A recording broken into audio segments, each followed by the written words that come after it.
Hi guys, welcome back to Educator Dr. Mom TV. If you are a returning subscriber, thank you for coming back and joining me for another video. If you are new to this channel, welcome. On this platform, I share videos on education, home and wellness, parenting, and life lessons that I am learning during my parenting journey. And today the lesson is time management. I don't know about you, but I balance a lot of things, being a wife, mom, working full-time, homeschooling, cooking, cleaning, working on a nonprofit, going to church, balancing all of that in sometimes one day. It's a lot. But I have learned some essential tips that will help you be more productive than the average person. If you're interested, stay tuned.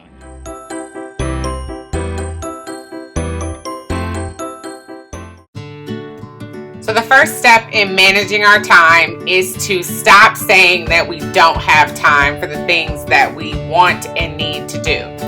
A lot of us are stressed out, we have busy schedules, we are rushed, we're late, there's a delay in this, there's pressure to do this. All of these words run through all of our heads.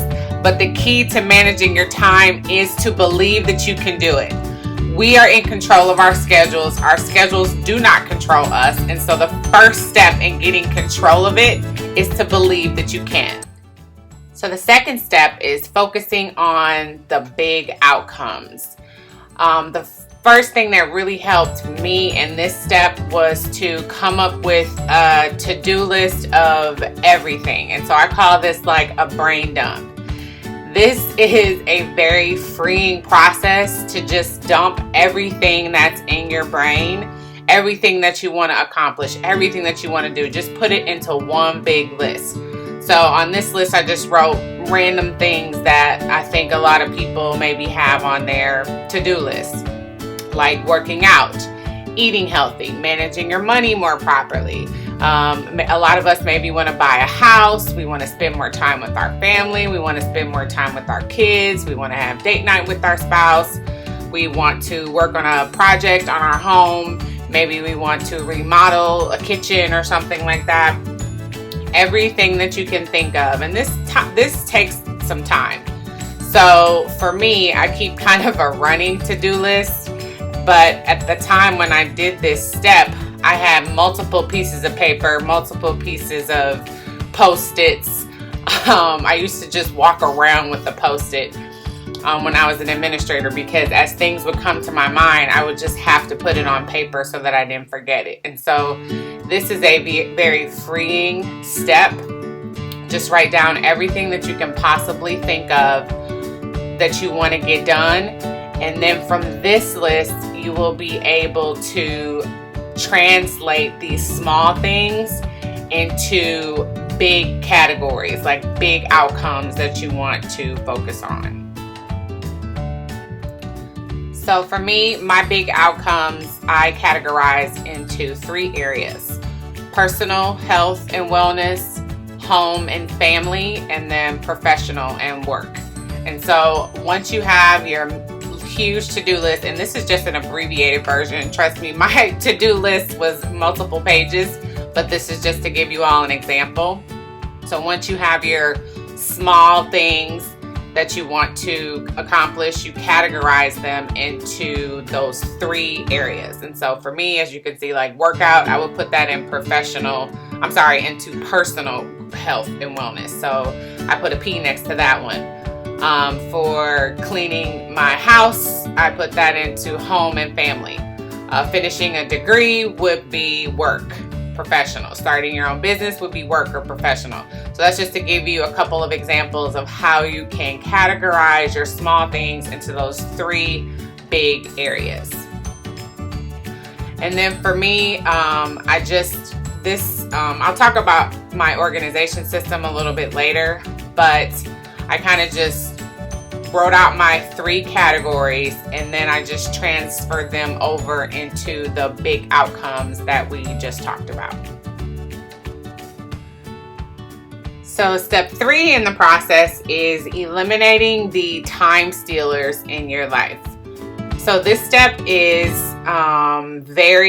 it can seem a little tedious, but it's so valuable because I think a lot of times we don't realize how we spend our time in the day. And so this step is literally writing down every single thing that you did on a specific day.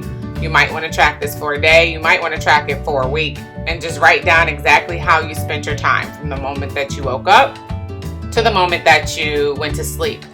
And this is how you're going to find that excess time that you might be wasting, time that you may be able to use in a more efficient way, or time that you want to shift. Maybe you don't want to spend as much time on something. And so this is really valuable to just take a sheet of paper with you for the day, or a little notepad or a Post-it, and just jot down how you're spending your time. So for example, if you wake up in the morning and when you wake up, you check your email, write that down. If you check your phone messages, write that down. The time that you take a shower and you get dressed, if you drink coffee, have breakfast, write down those times. And then even in your car ride, like the time that you leave home, the time that you are in the car, what do you do during that time? If you call your friend during that time, if you catch up with your parents during that time, whatever you're doing, even on your car ride, write that down and be specific.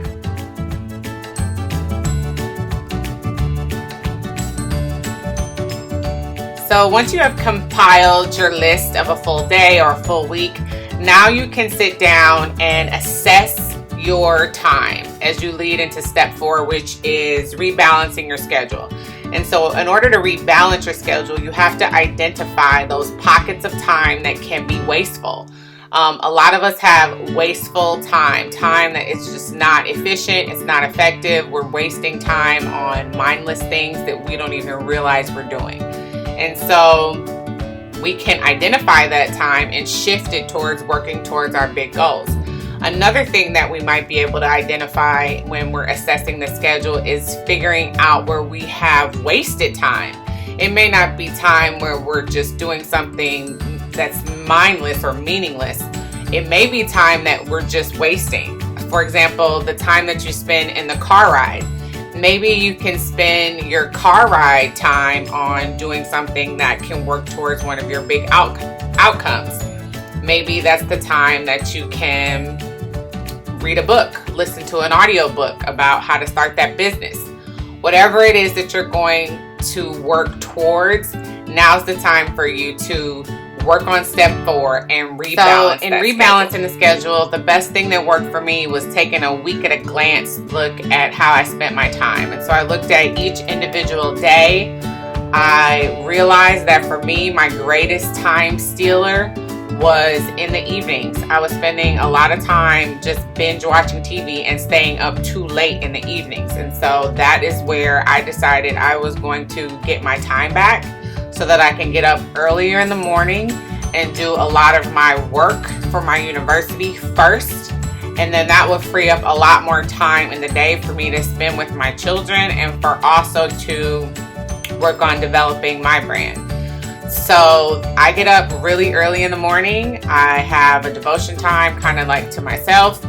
And then I start working at about 3:30, and I work from 3:30 to 6:30. And then I start my day with my kids. So I'm able to knock out 3 hours sometimes, maybe 3.5 hours before anyone wakes up. And I'm able to do that every day. And that was like a game changer for me because it freed up my day. I also spread out my work across the entire week so that each day I only really work maybe about 5.5 hours, 5.5 to 5 hours and 45 minutes. And then I have the rest of the day to work on the things that I'm passionate about, to work on those big outcomes, to make sure that my personal health and wellness I'm able to focus on, to get that exercise time in, to get homeschool time in. And so we've really been able to gain a lot of time back in our schedule by finding those time stealers. And then I'm even able to just have that day of rest on Sunday, which is really important to us. We shifted our church, to go to Saturday night. So then Sunday is just really a day of rest for us. And this is a balanced schedule for us. The next step that I will talk about is just finding the organization system that works for you. This is an organization system that works for me. I'm able to have the monthly calendar. Then I'm able to have a weekly calendar.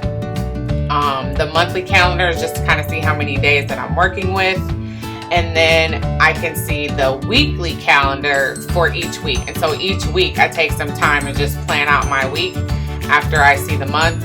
This is a small calendar, so I don't write down like the big things on this calendar. I write it down on our family calendar. But at least I have this version so that I can see how many days are in the month and what days I might want to do something special. This is that week at a glance. I change the numbers every week and just rewrite it. Usually this stays pretty much the same unless I have something major going on, and I'll just add that in. And then I also have in this system specific calendars where I track the things that I'm going to do. Like this is for Educator Dr. Mom, then this is for my university, so I'm able to kind of track my times and the things that I'm working on. And then every day I have like this calendar where I just kind of spread out my today, what I'm going to do. The times are there. Again, these times are flexible. I give myself a plan, but I leave room for life to happen. You don't want to be so stuck to a schedule that you can't be flexible and be led. And so this is just kind of to give me an idea. I also have like my top 3 things that I'm going to get done for the day. And then here's my to-do list, which is scaled down a lot.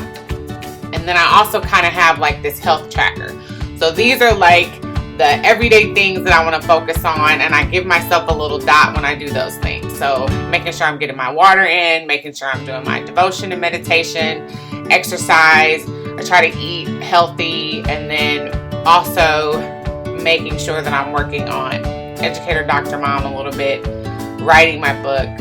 Also, I try to make sure that I'm balanced, staying within my spending budgets. That's another goal that I have. And so this is just my organization system. It works great for me because I used to just have a really big binder, and I used to have lots of different notebooks. Here, I can also store all of my notebooks.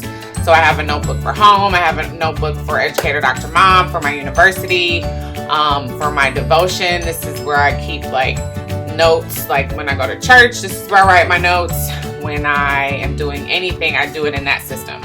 Now this was my system, but I found that I had a lot of different notebooks. And so I think you just have to find what works for you. This also was great for me. I always have a notebook that has the month that I can see at a glance, and then also like those daily blocks. That really works for me, so that every day I can kind of just write down those important things that I want to focus on.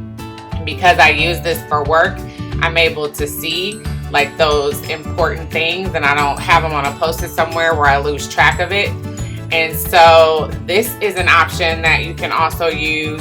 I also kind of had a bigger option where this was just kind of like my hub. And instead of having different schedules, I just would write down my main important things. And then I would use like a smaller sheet when I had to take notes. If I was in a meeting or if I had to do consulting that day, I would have these sheets so that I can take notes. And then in my binder, my little portfolio thing that I would carry around here, I would separate each of my areas with a color tab. So like this tab, I believe this was like for my devotions, this little section right here, or when I went to church. And then this section was more like personal, I believe. Or no, this was Educator Dr. Mom. And then this was my nonprofit section. And so it was all separated with color coding. And then I also kind of like personalized it. But again, all about organization. For me, colors work well. So everything, for example, my nonprofit was that color. Everything that I wrote was that color. If I wrote something on a different calendar, I wrote it in that color. Color coordinating really works for me, both on our family calendar and here. And maybe one day I'll just kind of break down how I stay organized as well, because that's a whole nother video. So one day I'll take the time to do that. But this is just to give you an idea that you can have different systems. You just have to find the one that works for you and allow yourself to be creative in that process. If you're not a creative person, find that creative person in your life that can help you come up with a system, and you'll find value in it, trust me. So the last step in the process is kind of finding a timer, some type of timing system to help you start to be more mindful of your time. Again, as I wrote in my blog, this can be tedious, but for me, I use a timer when I'm working. I use a timer when I am trying to get a lot done in a day. But again, you don't want this to be something that has you stressed out or so on the clock that you can't concentrate. This is really just to help you be more mindful. And once you are in that flow, you don't need to use it anymore, but it can be really helpful for you. This is an example of a day when I was using it with my children, when we're doing like homeschool and we're rotating through different activities or different centers. I just put a timer on there. When they're having technology time, again, I use a timer just to help us be mindful of how much time we're spending on something. Again, we really don't realize how much time we're spending, but using a timer can just help you gain more time back in your schedule. So I hope you found value in these 5 time management tips. If you did, please like and subscribe, and I will see you next time. Thanks for watching.